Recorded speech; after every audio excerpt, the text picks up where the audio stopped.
to the Legacy Markets Business Show. In this segment of Innovators Unplugged, where we highlight remarkable individuals who have shaped industries through their creativity. Today, we are thrilled to have the talented Miss Linda Blease joining us. Linda isn't just a disc jockey, she's a dynamic presence in the entertainment world, leaving her mark across the Caribbean, Europe, and beyond as her skills in the music and production have captivated audiences far and wide. Welcome, Miss Blease from Belize. Thank you for having me on the show. Happy for the on the show. Well, we are so excited to have you on the show because we want to know more about you and your journey. Did you always envision this as your career path? I'm not gonna lie to you, I never envisioned it. I know I'm a one day in entertainment, but it was more heading towards music. Like when it comes to like probably playing an instrument or something like that. And then I ended up doing theater acting, and from there I just kind of moved into TV production and media and editing and stuff like that, and it just progressed from that into DJing.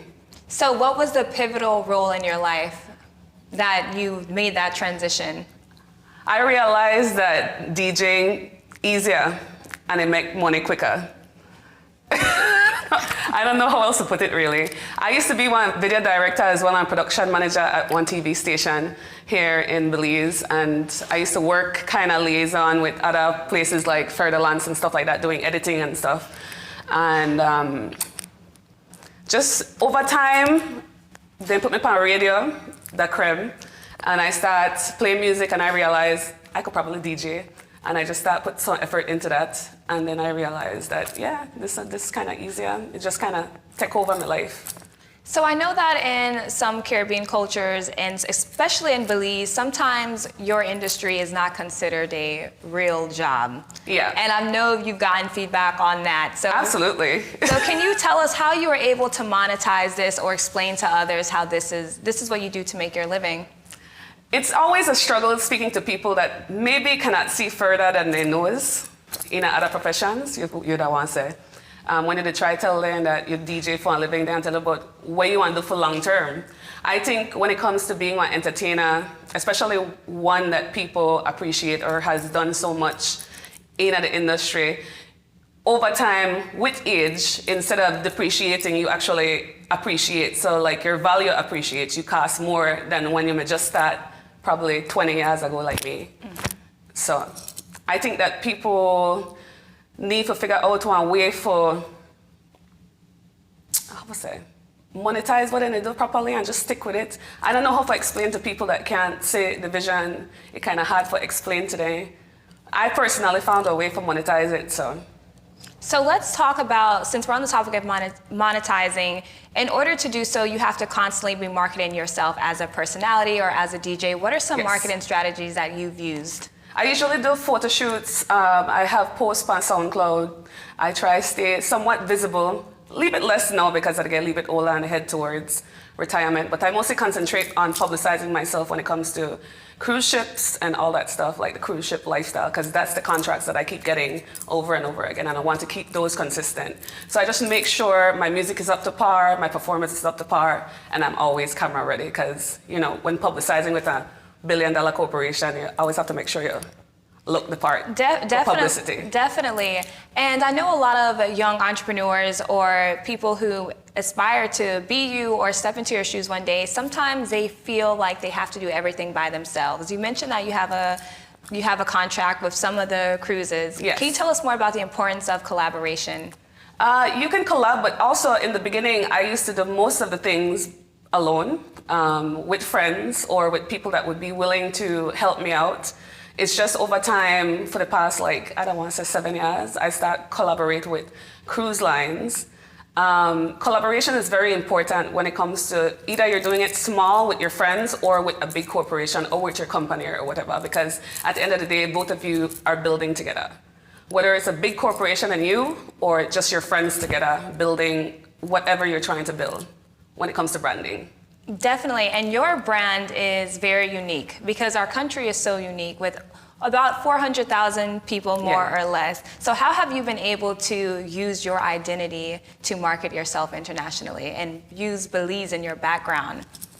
I think Belize have a very interesting niche because we speak English and some people speak Spanish and other stuff like that. So we have a proper mixture of things to kind of seem more diverse in the rest of the world. So when they look for entertainers in Belize, like me, I can come off, I could speak English, I could speak Spanish. I know different genres of music because we listen to a diverse bunch of music here. We listen to hip hop, soca, dancehall, you name it, we listen to it here. So it gave me like an upper hand compared to other people in other countries. And of course, you know that you're a woman. Yeah, in this industry, and but there are a lot of women and female disc jockeys now that are on the rise. Yes, they are. What do you think contributed to that spike? I always thought they had a few. Like when I was growing up, coming up as a DJ, I always knew of a few DJs around Belize that were female. And then when I started traveling, I met more. I always thought they had a nice amount, but I'm happy to see more people doing it or being more brave. I like the new generation. I think they're very brave. Compared to when I grew up, I think people were more shy. Maybe they had the skill, but they never had the bravery to come out and actually present themselves. So I'm happy that people more brave and out there. Yeah. They're willing to get on stage, they're willing to show their skills. If they have multiple skills, they're willing to show that. Back in my days, then I tell you concentrate on one thing. So I'm happy that that's not the case anymore and people free for show every skill that they have. Yeah, that is amazing. Yeah. Now we want to know more about some of the challenges that you face in this Okay. industry and how you were able to overcome them. A few of the challenges that I faced way back in the day was mostly people not willing to pay me what I asked for. So they felt that I didn't deserve it at some point. And then I had to make a small investment in myself. Oh my God, it's a small investment. At the time, it was big because I took a loan out.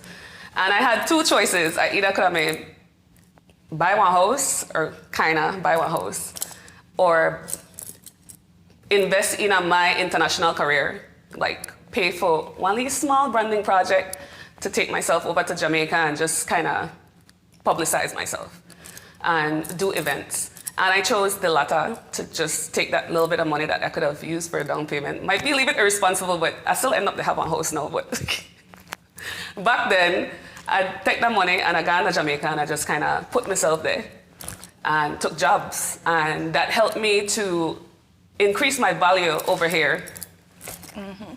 Because we know that when you travel outside and you're doing well and you get recognized outside of your country, then when you come back, that's when you get support. Yes. Unfortunately, that seems to be the case. But ladies and gentlemen, you hear Miss Linda right now, support those locally, because when they come back, you want to be a part of their journey. You don't want to just come. I'm sure you've experienced that. You know, I just take everything as things happen in my own time. So I don't really try overthink about it, and in that, I don't try to judge people too much. Sometimes when you overthink about anything, you just kind of harbor a lot of negativity for no reason. So I think it's just best to just do your part how you could and just receive the blessings how they come. Definitely. So our last question for you is, are there any new business ventures that you are currently exploring, or is there anything that we should be on the lookout for?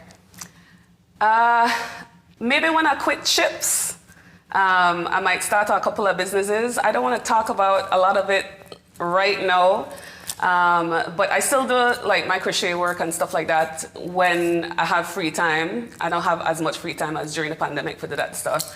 I really want to venture into more art projects, because of course when I quit ships, I'm going to retire. I'm still going to be DJing, all that stuff. I'm just going to take my time with my life at that point. Because me, almost 40, so I know the plan for increase, no work. I had to try to slow down. Definitely. So where can our viewers find you on social media to keep up with you? You can find me on Instagram at Miss Blease, MISS.BLEASE. Of course, you can find me anywhere. You can also Google me, Linda Blease, LINDABLEASE. All my following pop up there, SoundCloud, AudioMax, everything. So it's pretty easy to find. Well, thank you so much for joining us today on Legacy Markets. Thank you too. And we wish you all the best on your future endeavors. Oh, thank you. And when we come back, we have martial artist and instructor sensei Leon Gill join us in the studios. Stay tuned. you.